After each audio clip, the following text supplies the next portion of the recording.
sokongan, pergerakan dan pertumbuhan. Assalamualaikum dan selamat sejahtera. Pada hari ini kita akan sambung pembelajaran pada standard kandungan 6.2 iaitu pergerakan dan pertumbuhan manusia. Standard pembelajaran pada hari ini ialah menerangkan fungsi sendi dan otot dalam pergerakan, menjanakan idea yang masalah berkaitan sendi dan otot dalam kehidupan harian, menerangkan pola pertumbuhan manusia, membanding dan membezakan pola pertumbuhan antara lelaki dan perempuan. Kriteria kejayaan, murid dapat menerangkan fungsi sendi dalam pergerakan dengan betul, menerangkan fungsi otot dalam pergerakan dengan betul, menjana dua masalah berkaitan sendi, menjana dua masalah berkaitan otot, menerangkan pola pertumbuhan manusia dalam 5 peringkat usia, membanding dan membezakan pola pertumbuhan antara lelaki dan perempuan berdasarkan graf garis.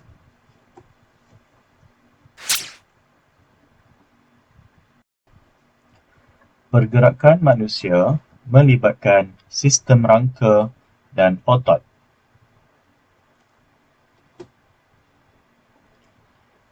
Otot ialah tisu yang terdiri daripada gentian yang selari antara satu sama lain. Manakala otot berantagonis ialah otot rangka yang bertindak secara berpasangan dan berlawanan. Contoh, otot bicep dan otot tricep. Baiklah, gambar rajah di bawah merujuk kepada pergerakan antagonis otot untuk membengkokkan dan meluruskan lengan. Contohnya, membengkokkan lengan, otot biceps akan mengecut, manakala otot triceps akan mengendur. Secara tidak langsung, lengan akan dibengkokkan. Manakala aktiviti meluruskan lengan, otot biceps akan mengendur dan otot triceps akan mengecut. Jadi, lengan akan diluruskan. Sendi ialah tempat pertemuan dua atau lebih tulang. Sendi terbahagi kepada dua, iaitu sendi bergerak dan sendi tak bergerak. Sendi bergerak ialah sendi yang membenarkan anggota bergerak, manakala sendi tak bergerak, sendi yang tidak membenarkan anggota bergerak. Contoh sendi bergerak ialah sendi angsel, manakala contoh sendi tak bergerak ialah sendi pada tengkorak. Seterusnya, mari kita lihat contoh sendi bergerak iaitu sendi angsel. Bahagian ligamen ialah tisu penghubung yang liat, kenyal dan kuat yang menyambungkan dua tulang. Ligamen dapat mengikat dan memaut tulang serta membenarkan pergerakan. Di sini ialah bahagian ligamen. Manakala otot ialah tisu yang terdiri daripada gentian yang selari antara satu sama lain. Sel otot mengandungi mitokondria yang menjanakan tenaga untuk pengecutan dan pengenduran otot. Baiklah, seterusnya kita akan membincangkan fungsi cecair sinovial, rawan dan tendon pada sendi. Cecair sinovial berfungsi untuk melicinkan dan membekalkan nutrien kepada rawan. Cecair sinovial juga bertindak sebagai pelincir di dalam sendi. Rawan bertindak sebagai cushion dan pelindung terhadap sendi. Rawan berfungsi untuk mengurangkan geseran. Manakala tendon ialah tisu penghubung yang berfungsi untuk menyambungkan otot kepada tulang.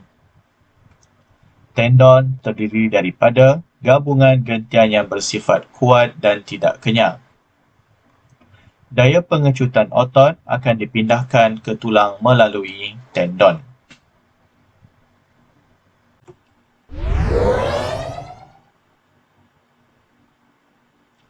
Apakah masalah berkaitan sendi dan otot dalam kehidupan seharian? Terdapat 4 masalah, antaranya ialah kecederaan otot, kekejangan otot, artritis, osteoporosis.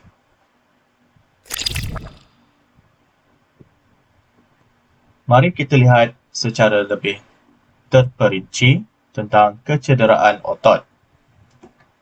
Otot yang lemah juga mempunyai ketahanan yang rendah semasa aktiviti dan lebih cenderung kepada kecederaan. Kecederaan otot boleh berlaku jika langkah pemanasan badan iaitu stretching tidak dilakukan sebelum bersukan atau melakukan aktiviti fizikal yang berat setelah tidak bersukan untuk satu tempoh yang lama. Terdapat kemungkinan kecederaan juga boleh berlaku sekiranya aktiviti fizikal yang dilakukan tidak menggunakan peralatan sukan yang sesuai. Yang kedua ialah kekejangan otot.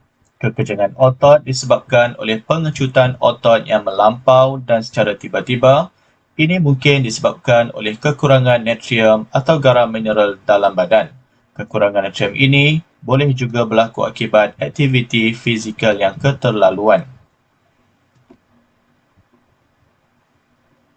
Kekejangan otot juga boleh disebabkan oleh dehidrasi.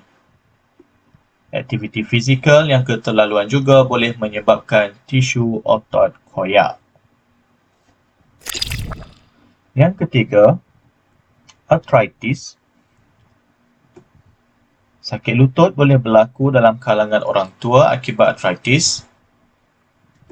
Bahagian sendi akan bengkak dan kemerahan. Artritis adalah pemerosotan atau keradangan sendi dan yang paling kerap berlaku ialah osteoartritis. Osteoartritis adalah kemusnahan rawan dalam badan. Artritis rheumatoid melibatkan keradangan membran synovial pada sendi tangan dan kaki. Masalah yang keempat ialah osteoporosis. Osteoporosis sering berlaku dalam kalangan orang tua. Osteoporosis melibatkan tulang menjadi poros, lebih ringan dan mudah patah. Hal ini disebabkan oleh kadar kehilangan mineral tulang seperti kalsium lebih tinggi daripada kadar penyimpanan mineral dalam tulang. Osteoporosis kerap berlaku dalam wanita selepas putus haid kerana tiada lagi hormon estrogen yang dirembeskan. Seterusnya, mari kita lihat pola pertumbuhan manusia.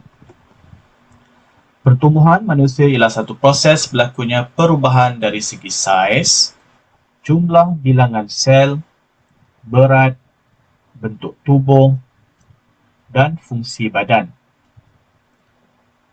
Pola pertumbuhan manusia merupakan satu proses yang kekal dan tidak berbalik.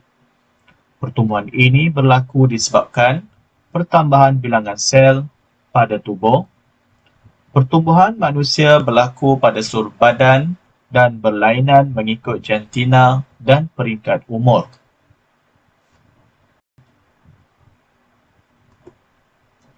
Seterusnya ialah peringkat pertumbuhan manusia. Yang pertama ialah bayi, seterusnya kanak-kanak, seterusnya remaja, dewasa dan yang terakhir tua. Mari kita lihat secara lebih terperinci pada peringkat bayi. Peringkat bayi bermula daripada 0 hingga 3 tahun. Bayi lelaki dan perempuan mengalami pertumbuhan yang sama. Kadar pertumbuhan bayi lelaki dan bayi perempuan adalah sangat pesat kerana pembahagian sel berlaku dengan pesat. Pada peringkat bayi, keseimbangan makanan adalah penting bagi pertumbuhan yang seimbang. Seterusnya ialah peringkat kanak-kanak.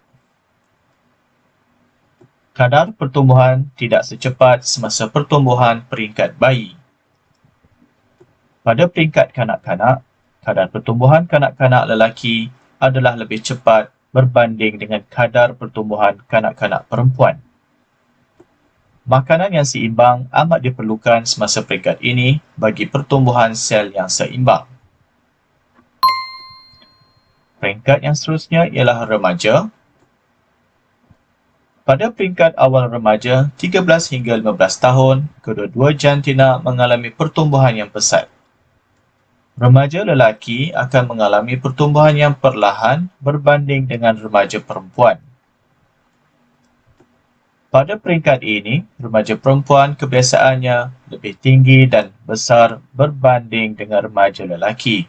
Pada peringkat ini, juga perubahan ciri-ciri seks sekunder bagi remaja mula berlaku. Pada umur 16 hingga 18 tahun, kepesatan pertumbuhan akan mula mengurang bagi remaja perempuan dan seterusnya akan berhenti. Hal ini berbeza dengan remaja lelaki yang pertumbuhannya akan terus berlaku sehingga umur 18 hingga 20 tahun. Atas sebab ini, remaja lelaki biasanya kelihatan lebih besar berbanding dengan remaja perempuan. Peringkat yang keempat ialah dewasa. Pada peringkat dewasa, lelaki dewasa lebih tinggi dan besar daripada perempuan dewasa. Keadaan ini berlaku kerana pertumbuhan lelaki adalah lebih lama berbanding dengan pertumbuhan perempuan. Pada peringkat ini, pertumbuhan manusia akan malar dan hampir sifar. Hal ini bermakna pertumbuhan manusia berhenti kecuali pada bahagian-bahagian yang tertentu seperti kuku, kulit dan rambut. Peringkat yang terakhir ialah tua. Pada peringkat ini, pertumbuhan manusia hampir berhenti sepenuhnya.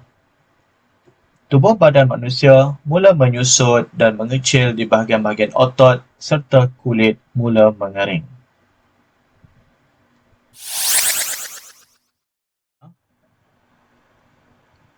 Baiklah, mari kita lihat graf lengkung pertumbuhan manusia.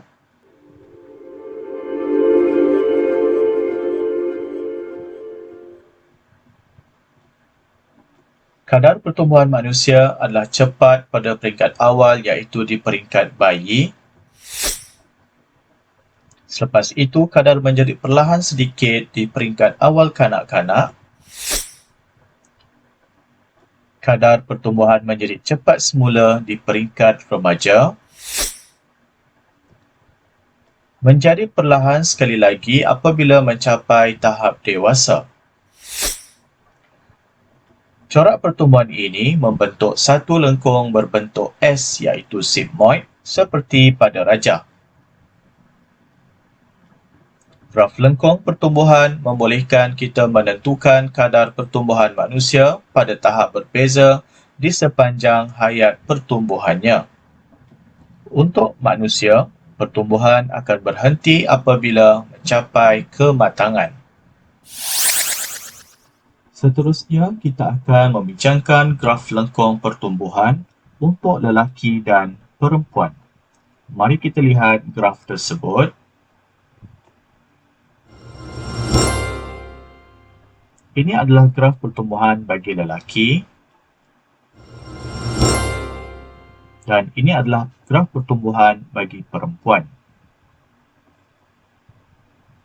Mari kita bincangkan secara lebih terperinci tentang pola pertumbuhan antara lelaki dengan perempuan. Kadar pertumbuhan lelaki adalah berbeza daripada kadar pertumbuhan perempuan. Daripada peringkat bayi sehingga peringkat awal kanak-kanak, lelaki dan perempuan membesar pada kadar yang sama. Kemudian, lelaki akan membesar dengan lebih cepat sedikit daripada perempuan bermula pada umur 4 tahun. Perempuan mengalami akhir balik lebih cepat antara umur 12 hingga 14 tahun. Pada peringkat ini, perempuan membesar lebih cepat daripada lelaki iaitu lebih tinggi dan lebih berat daripada lelaki yang sebaya.